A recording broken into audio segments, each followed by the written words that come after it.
If you've walked around the intercity platforms at Central recently, you would have probably noticed an abundance of blue hoardings marked Sydney Terminal Area Reconfiguration, and wondered what this project was about.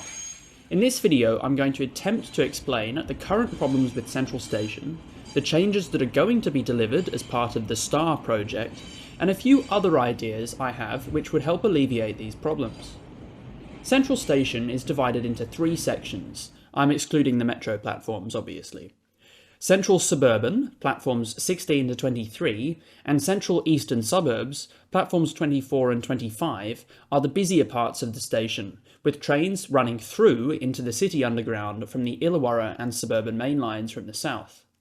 Most train movements occur in these parts of the station. By far the largest section, however, is the terminating platforms, numbered 1 to 14, known internally as Sydney Terminal. Just south of the platforms, a large junction, called Sydney Yard, condenses the 17 lines within the station into just 6, before finally squeezing all trains through a double-track line through Redfern platforms 1 and 2. This two-track approach is known as a yard throat, and in this case it acts as a very restricting bottleneck for Sydney Terminal, with an effective limit of 20 trains per hour in and out of the area. Currently, only about 15 trains per hour use the terminal in the busiest peak hour. However, this is the result of a number of compromises. For example, routing the South Coast line through the Eastern Suburbs line to Bondi Junction. Platforms 1 to 3 are mostly used by regional trains, as these platforms aren't behind the gate line, although intercity trains occasionally use these platforms, and regional trains occasionally use other ones too. Platforms 4 to 12 are fair game for all intercity trains, with the peak hour T9 terminating trains using mainly platforms 10, 11 and 12. Platforms 13 and 14 will allow all South Coast Line trains to use the terminal when they reopen later this year. Additionally, a number of platforms within Sydney Terminal are not long enough for 200-metre long 10-car D-sets, which will become more numerous than the current 8-car V-sets of the same length. To solve this problem and partially address the capacity constraints, the Sydney Terminal Area Reconfiguration Project, or STAR, I bet the bureaucrat who devised that was very pleased with themselves, was started. This project has been rolled into the much broader More Trains, More Services programme, which is a medium-term plan to introduce widespread and targeted improvements to enable more frequent and faster services on the suburban and intercity networks. The project page is very enigmatic, vaguely listing extensions to platforms 9 through 14, track and overhead upgrades, utility and signal relocation, and infrastructure rationalisation, fancy speak for simplification, as well as improving drainage in the Everleigh Dive, more on that later, but does not give any specific details or construction plans.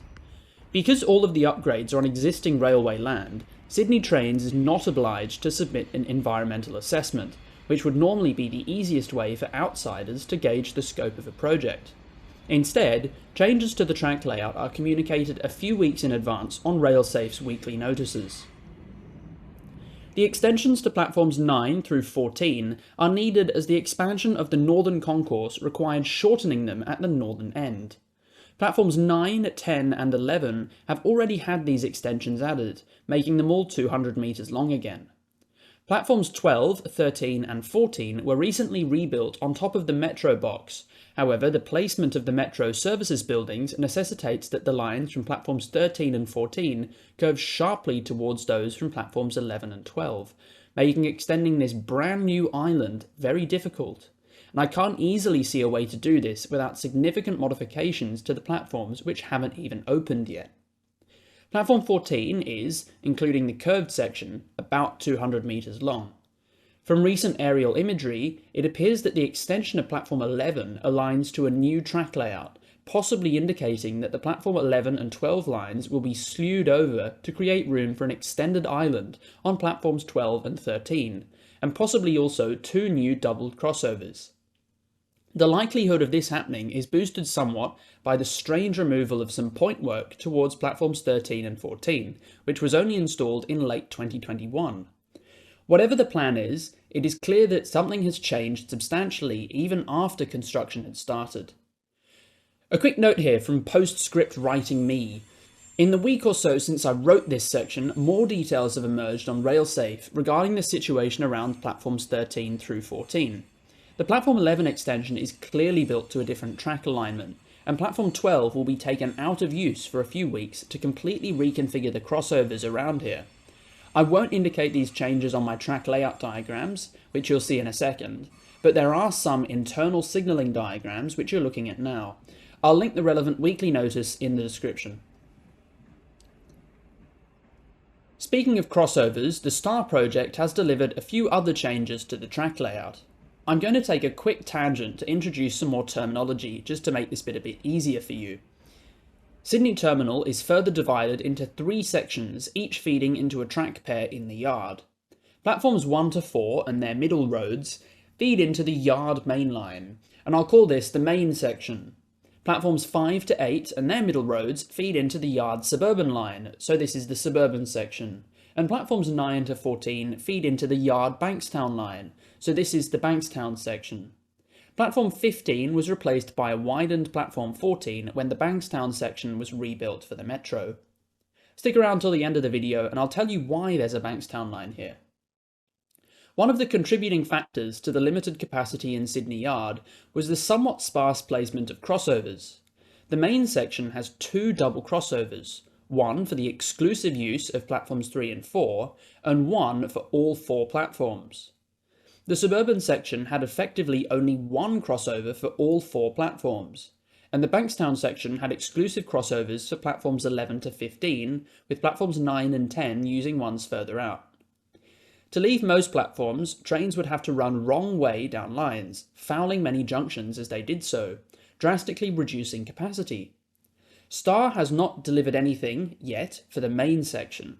This isn't a massive problem though, as the only bad platforms here are 1 and 2, which see comparatively very little use. The suburban section has been greatly improved, with both platforms having their own double crossovers and the flat connection between them and the yard main remodelled too for higher throughput. Bankstown section has also not been changed. I suspect though that platforms 9 and 10 will receive their own double crossover using the additional space granted by the removal of the middle road, as will possibly the other 2 pairs. If not, platforms 11 to 14 will continue to use the present layout. The overhead wires in the yard section are also progressively being upgraded, seemingly to full catenary support. The wiring in much of the terminal is of the original trolley design, with very slack, unsupported wires limiting train speeds.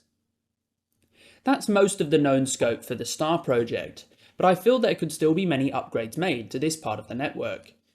Most of this stems from the double track route through Redfern, which could relatively easily be widened to a quad track approach. To fully understand this, let's take another look at the yard map as it stands today. The Bankstown line cuts into the suburban, with crossovers also allowing trains to jump directly to the mains. The suburbans then either diverge onto the actual suburban lines or the local lines, on Redfern platforms 3 and 4 and 5 and 6 respectively. It does this through a ladder track with double slips onto the suburban lines. Most trains do not use these however, instead running onto the mains and out to Redfern's platform 1 and 2. Immediately south of Redfern is a large mess of tracks known as the Illawarra Junction, this being where the quadruplicated Illawarra Main leaves the sextuplicated suburban main line. At present, ladders exist near McDonaldtown, allowing trains on the suburban main line to jump from the mains to the suburbans and the suburbans to the locals.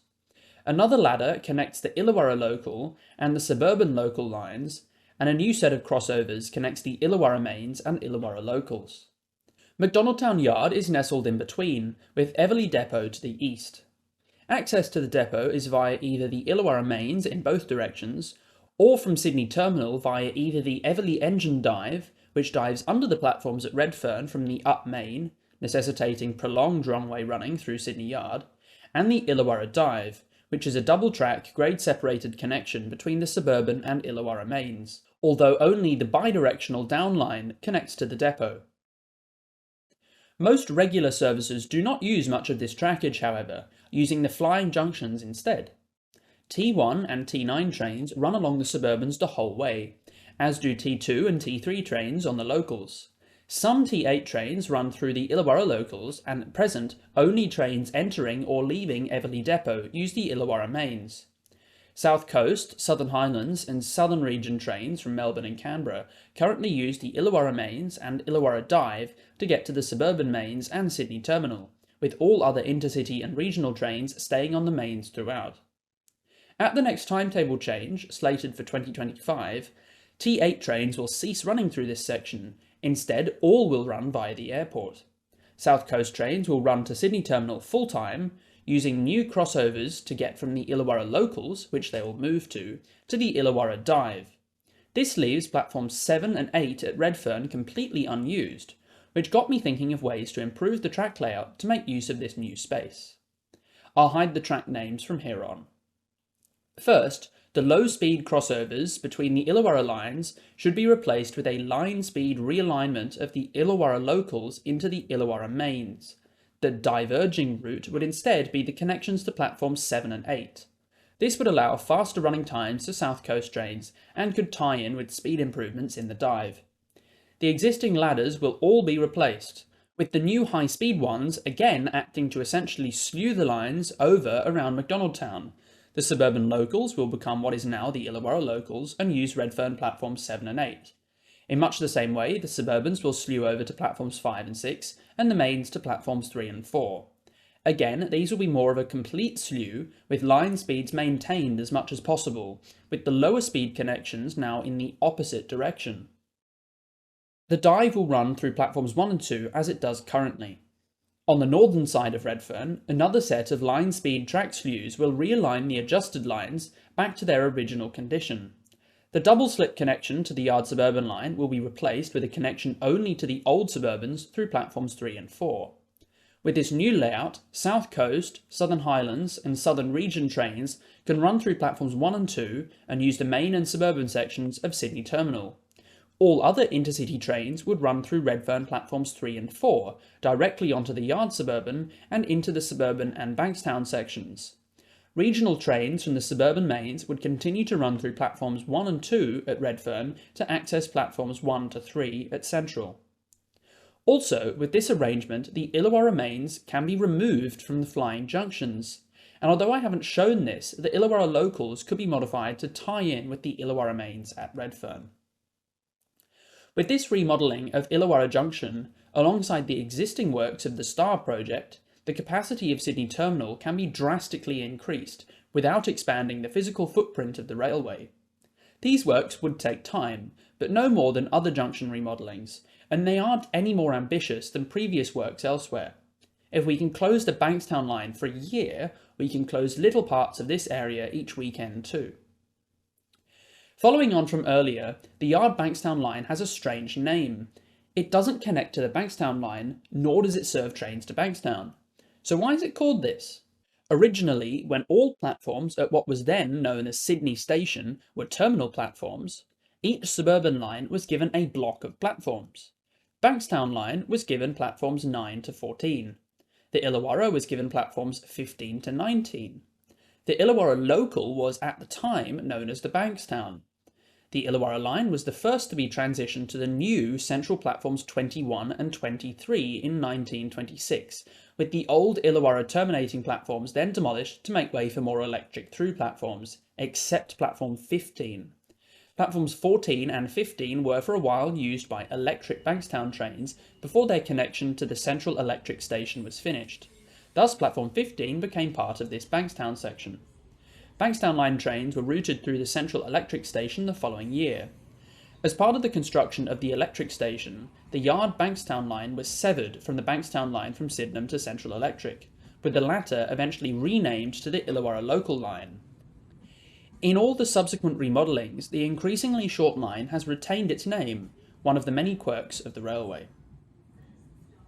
I hope you've enjoyed this video. I'd like to thank my channel members for supporting my work, and I'll see you all next time. Goodbye.